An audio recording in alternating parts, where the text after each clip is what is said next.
A recessão econômica está ajudando a manter o nível dos reservatórios, a mantê-los mais alto, o nível dos reservatórios das usinas hidrelétricas. Um especialista disse ao Jornal da Globo que não há risco de racionamento este ano.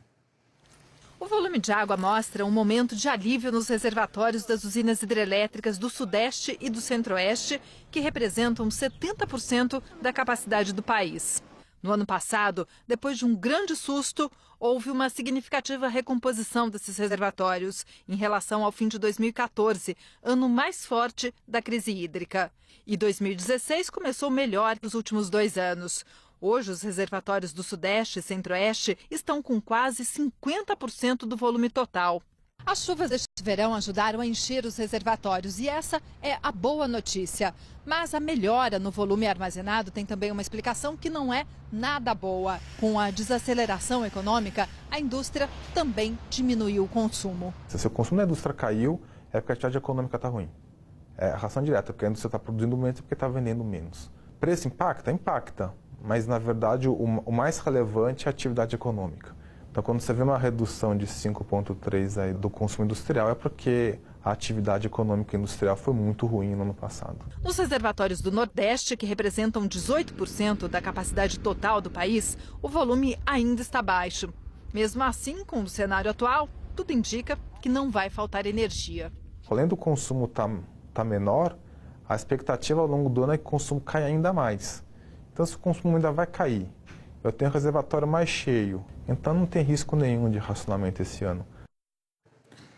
A jornalista Miriam Dutra, que por 35 anos foi colaboradora da TV Globo até 31 de dezembro do ano passado, deu entrevista ao jornal Folha de São Paulo, em que fez denúncias contra o ex-presidente Fernando Henrique Cardoso e comentou o relacionamento extraconjugal que manteve com ele entre os anos de 1985 e 1991. Miriam vive no exterior desde 91. Ao jornal, ela disse que o ex-presidente lhe enviou dinheiro entre 2002 e 2006 com a ajuda da empresa Brasif Exportação e Importação, que na época era concessionária das lojas Duty Free nos aeroportos brasileiros. A transferência, segundo ela, foi feita por meio da assinatura de um contrato fictício de trabalho. Segundo o contrato, publicado na reportagem da Folha, a jornalista teria de fazer análise de mercado em lojas convencionais e de Duty Free, mas Miriam admitiu ao jornal jamais ter pisado em uma loja para trabalhar e que, mesmo assim, recebia a quantia de $3.000 mensais. Miriam disse que precisou desse dinheiro quando teve uma redução salarial na TV Globo, passando a ganhar $4.000. A jornalista diz que o dinheiro que recebia da Brasif saía do bolso do ex-presidente, que teria depositado $100.000 na conta da Brasif. Jonas Barcelos, o dono da Brasif, não negou ao jornal o acerto, mas disse não se lembrar dos detalhes e pediu tempo para pesquisar. Nessa entrevista, Miriam Dutra falou publicamente pela primeira vez do filho Tomás, de quem Fernando Henrique Cardoso acreditava ser o pai até 2011. O ex-presidente declarou à Folha em 2009 que, naquele ano, tinha decidido reconhecer o rapaz e que sempre tinha cuidado dele.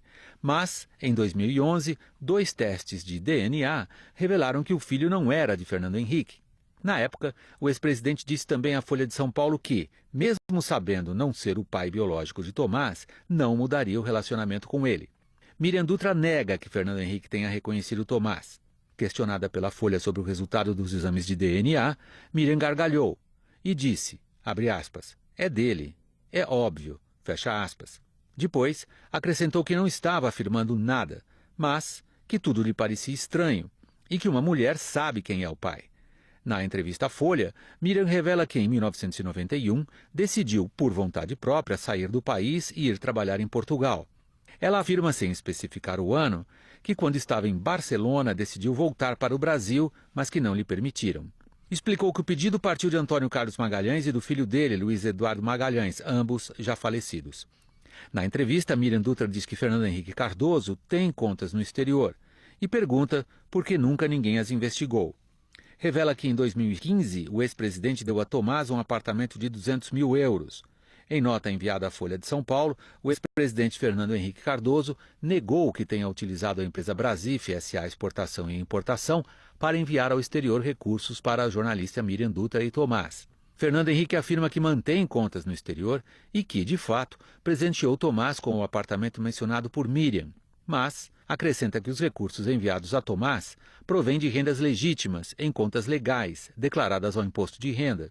Citou que os recursos saíram de contas no Banco do Brasil em Nova York e Miami, do Novo Banco em Madrid e de contas em bancos aqui do Brasil. Explicou que o repasse de recursos para que Tomás comprasse um apartamento foi feito por meio de transferências de sua conta bancária no Bradesco, com o conhecimento do Banco Central Brasileiro. Repetiu que, mesmo diante de 2 testes de DNA negativos, provando que ele não era o pai biológico de Tomás, procurou manter as mesmas relações afetivas e materiais com Tomás. Em nota enviada à TV Globo, o ex-presidente acrescentou que, em relação aos exames de DNA, sempre se dispôs a fazer qualquer outro teste que os interessados julgassem conveniente. Disse ainda que, após os resultados dos 2 testes, continuou a pagar matrícula e sustento de Tomás em prestigiada Universidade Americana. Da mesma forma, doou a ele, recentemente, além do apartamento, recursos para fazer os estudos de mestrado. Sobre o contrato fictício de trabalho que Miriam Dutra afirma ter assinado, Fernando Henrique disse que se trata de um contrato feito há mais de 13 anos e que não tem condições de se manifestar sobre ele enquanto a empresa não fizer os esclarecimentos que considerar necessários. Sobre a reportagem do jornal Folha de São Paulo, a TV Globo divulgou a seguinte nota, abre aspas, a TV Globo não interfere na vida privada de seus colaboradores, esclarece, porém, que jamais foi avisada por Miriam Dutra sobre o contrato fictício de trabalho que, se tivesse sido informada, condenaria a prática. A TV Globo acrescenta que, em junho de 2004 e não em 2002, o contrato de colaboradora de Miriam Dutra foi alterado com mudanças em suas atribuições, o que acarretou nova remuneração, tudo segundo a lei vigente no país em que ela trabalhava.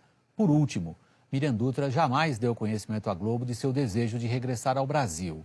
Ao contrário, ela sempre manifestou o interesse de permanecer no exterior. Durante os anos em que colaborou com a TV Globo, Miriam Dutra sempre cumpriu suas tarefas com competência e profissionalismo. Fecha aspas. Daqui a pouco, Wicked, o musical, já está no Brasil e, a seguir, hotéis estão elevando as diárias no período das Olimpíadas.